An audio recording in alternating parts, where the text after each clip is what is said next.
నమస్కారం ఘంటారావానికి స్వాగతం. ముందుగా ప్రధానాంశాలు. పఠాన్కోట్లో దాడి చేసింది జైషే మొహమ్మదే. మసూద్ అజర్ అతని సోదరుడి పాత్రపై ఎన్ఐఏ నివేదిక.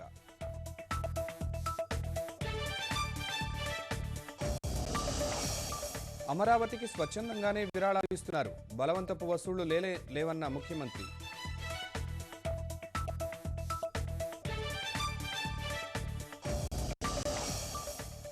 దక్షిణ మధ్య రైల్వే కేటాయింపుల తీరుపై ఎంపీల ఆగ్రహం. అమరావతికి మరింత అనుసంధానత పెంచాలని కోరిన నేతలు.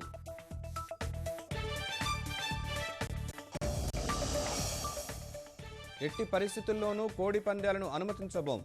హైకోర్టులో రాష్ట్ర ప్రభుత్వం ప్రమాణపత్రం.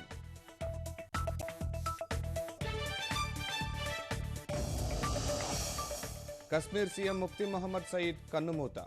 తదుపరి ముఖ్యమంత్రిగా మెహబూబా.